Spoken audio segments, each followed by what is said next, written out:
नमस्कार दोस्तों, यह मेरा पहला वीडियो है और मैं आप सभी को हमारे भारत के कुछ महान नायकों के बारे में बताना चाहता हूँ। इस पहले वीडियो में हम डॉक्टर विक्रम अम्बालाल साराभाई के जीवन और योगदान पर प्रकाश डालेंगे। The father of Indian space programme.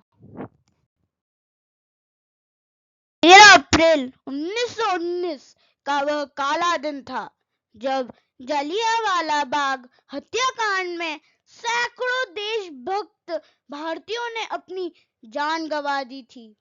इस घटना से पूरा देश शोक में डूबा हुआ था और हर भारतीय के हृदय में देशभक्ति की ज्वाला धधक रही थी। इसी माहौल के बीच 4 महीने बाद 12 अगस्त 1919 को हमारे इस नायक का जन्म एक ऐसे परिवार में हुआ जिसने आजादी की लड़ाई में सक्रिय भूमिका निभाई थी। देशभक्ति तो उन्हें विरासत में ही मिली थी। डॉक्टर साराभाई एक होशियार छात्र थे। उनकी गहरी रुचि स्पेस साइंस और फिजिक्स में थी। शुरुआती शिक्षा अहमदाबाद के गुजराती कॉलेज से प्राप्त करने के बाद उच्च शिक्षा के लिए वे कैम्ब्रिज विश्वविद्यालय इंग्लैंड चले गए। उनकी असाधारण प्रतिभा के कारण उनके मित्र उन्हें मजाक में प्रोफेसर कहते थे, जिस पर उनका जवाब होता था कि अभी तो मुझे बहुत कुछ सीखना है। 1941 में वर्ल्ड वॉर 2 के कारण इंग्लैंड के हालत बिगड़ने पर वे भारी मन से भारत लौट आए। उन्हें इस बात का दुख था कि वे एक योग्य प्रोफेसर के मार्गदर्शन में अध्ययन कर रहे थे। एक दिन उनके पिता ने उन्हें एक पत्र सौंपा। यह पत्र नोबेल पुरस्कार विजेता डॉक्टर सीवी रमन का था। उन्हें साक्षात्कार के लिए देश और दुनिया के सबसे प्रसिद्ध रिसर्च इंस्टीट्यूट में से एक भारतीय विज्ञान संस्थान IISc बेंगलोर बुलाया गया था। डॉक्टर रमन उस संस्थान के निदेशक थे। वहां उन्होंने डॉक्टर होमी जहांगीर बाबा के मार्गदर्शन में कॉस्मिक किरणों पर शोध किया। कॉस्मिक किरणों अर्थात बाहरी अंतरिक्ष से आने वाले उच्च ऊर्जा कण उन्होंने दिन रात अनुसंधान और प्रयोग किए।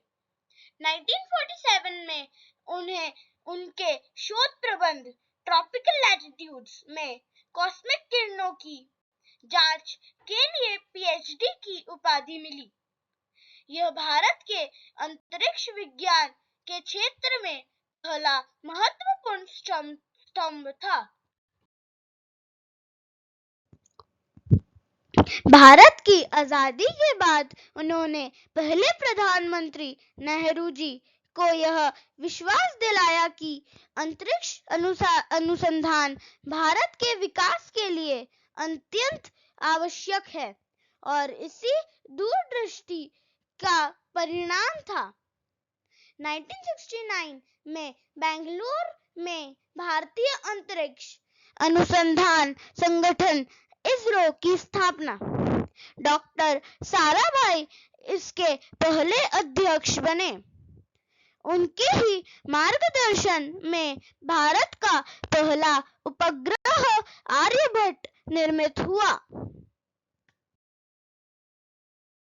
उनके अभूतपूर्व कार्यों के लिए उन्हें देश के दूसरे सबसे बड़े नागरिक सम्मान पद्म विभूषण से सम्मानित किया गया।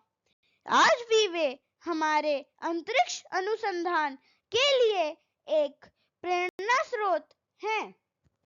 वैसे तो उनके अच्छे कार्यों की बहुत बड़ी लिस्ट है, पर मैं आपको उनके अच्छे कार्यों की कुछ छोटी लिस्ट दिखाऊंगा।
मेरे अगले वीडियो में हम ऐसे ही एक भारतीय सुपर हीरो के बारे में बात करेंगे। उसके लिए प्लीज आप लाइक और सब्सक्राइब करें और तब तक के लिए जय हिंद, जय भारत।